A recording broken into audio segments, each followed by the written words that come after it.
Debenture અને ડિબેન્ચરના પ્રકારો. Debenture એક શેરમૂડીનો ભાગ નથી, પરંતુ આપણે ઉછીના લીધેલા એક પ્રકારના નાણાં છે. ડિબેન્ચરમાં નાણાં રોકનાર વ્યક્તિ પોતાના નાણાં કાયમ માટે કંપનીમાં રોકવા ઈચ્છતા નથી.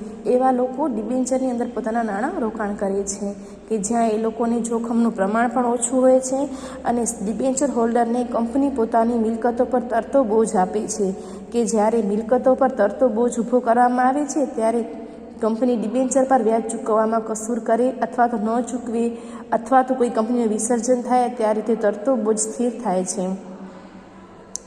કંપનીની દ્રષ્ટિએ તરતો બોજ ઇચ્છનીય ગણાય કારણ કે તેઓ મિલકતોને ધંધા માટે છૂટથી ઉપયોગ કરી શકે છે, પરંતુ ડિબેન્ચર હોલ્ડર માટે તરતો બોજ સ્થિર બોજ જેટલું આકર્ષક ગણાતું નથી. ડિબેન્ચરના નાણાં સેફ હોય છે. ડિબેન્ચરના નાણાં ઋણભાર હોય છે. ડિબેન્ચર એટલે કે દેવાનો સ્વીકાર કરતો દસ્તાવેજ જે લેખિત હોય છે. તમે ભવિષ્યમાં એની સાથે કોઈ પણ પ્રકારના છેડા કરવામાં આવે તો તમે એને સાબિતી પણ આપી શકો છો. કંપની ધારાને આપેલી વ્યાખ્યા મુજબ ડિબેન્ચર એટલે જે દસ્તાવેજથી કંપની પોતાના દેવાનો સ્વીકાર કરે તેને ડિબેન્ચર કહે છે. દેવા માટે કંપનીએ મિલકતો પર બોજ ઊભો કર્યો હોય એવું હોવું જોઈએ તે જરૂરી નથી. ડિબેન્ચરમાં સ્ટોક, બોન્ડ અને બીજી જામીનગીરીઓનો પણ સમાવેશ થાય છે. ડિબેન્ચરના પ્રકારો. ડિબેન્ચરના મુખ્ય 4 પ્રકારો છે.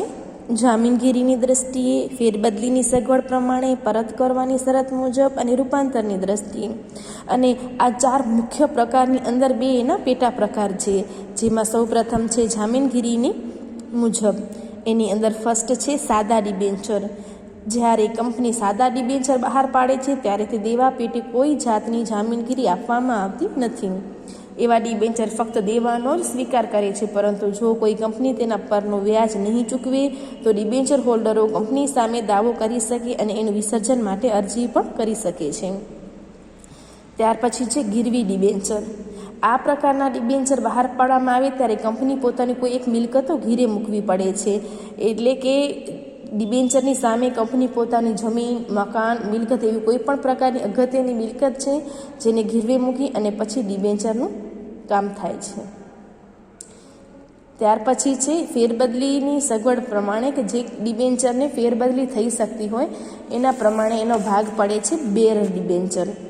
બેરર ડિબેન્ચર એક ચલણી નોટ જેવા છે જેની ફેરબદલી ખૂબ સરળતાથી થઈ શકે છે. ફેરબદલી કરવા માટે ફક્ત ડિબેન્ચર એક વ્યક્તિની બદલે બીજી વ્યક્તિને આપવાની જરૂર હોય છે. એમાં કંપનીને ખબર કરવાની કે કંપનીને જાણ કરવાની, ફેરબદલી નોંધાવવાની એવી કોઈ પણ પ્રકારની જરૂરિયાત ઊભી થતી નથી. Registered debenture. આ પ્રકારના ડિબેન્ચર હોલ્ડરનું નામ કંપનીના ચોપડામાં નોંધાયેલું હોય છે. એટલે તમે બીજી કોઈ વ્યક્તિને ડિબેન્ચર આપો છો તો તેને રજિસ્ટર કરાવવા પડે છે. તેની ફેરબદલી સરળતાથી થઈ શકતી નથી અને તેની ડિબેન્ચરની ફેરબદલીની વિધિમાંથી પસાર થવું પડે છે અને ત્યારબાદ તેનું ફેરબદલી થઈ શકે છે. પરત કરવાની શરત મુજબ રિડીમેબલ અને ઇરરિડીમેબલ. રિડીમેબલ પ્રેફરન્સ શેર એટલે કે રિડીમેબલ ડિબેન્ચર એટલે કે એવા ડિબેન્ચરના નાણાં અમુક ચોક્કસ મુદત પછી ભરપાઈ કરવાના હોય છે. દાખલા તરીકે 20 વર્ષ પછી આ ડિબેન્ચરના નાણાં ક્યારે ભરપાઈ કરવામાં આવશે એ ડિબેન્ચરમાં અથવા તેના ટ્રસ્ટ ડીડમાં જણાવવામાં આવે છે. એનો સમય ફિક્સ કરવામાં આવેલો હોય છે અને આ પ્રકારના ડિબેન્ચર હોય છે. ઇરરિડીમેબલ ડિબેન્ચર અથવા તો પરત કરવાની નિશ્ચિત મુદત વગરના ડિબેન્ચર કે જેની કોઈ ચોક્કસ મુદત નક્કી કરેલી હોતી નથી, પરંતુ કંપની પોતાની મરજી પ્રમાણે ગમે ત્યારે એના નાણાં ભરપાઈ કરી શકે છે. કંપનીના વિસર્જન સમયે અથવા તેના પર વ્યાજ ચૂકવવામાં નહીં આવે ત્યારે તે નાણાં ફરજિયાત ચૂકવવા પડે છે.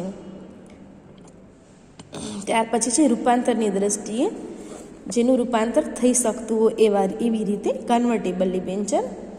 જે ડિબેન્ચર અમુક મુદતે અંશતઃ કે પૂરેપૂરા પહેલેથી નક્કી કરી એ શરતો ઇક્વિટી શેરમાં ફેરબદલી થાય તેને કન્વર્ટેબલ ડિબેન્ચર કહેવામાં આવે છે. જ્યારે તે ઇસ્યુ કરવામાં આવે છે ત્યારે તે સામાન્ય ડિબેન્ચર હોય છે, પરંતુ ભવિષ્યમાં તેને ઇક્વિટી શેરમાં ફેરબદલી કરી શકાય છે. Non convertible debenture non convertible debenture એવા ડિબેન્ચર હોય છે જેને અમુક સમય પછી તેનું રૂપાંતર થઈ શકતું નથી, એટલે કે ભવિષ્યમાં તેની ઇક્વિટી શેરમાં ફેરબદલી કરી શકાતી નથી.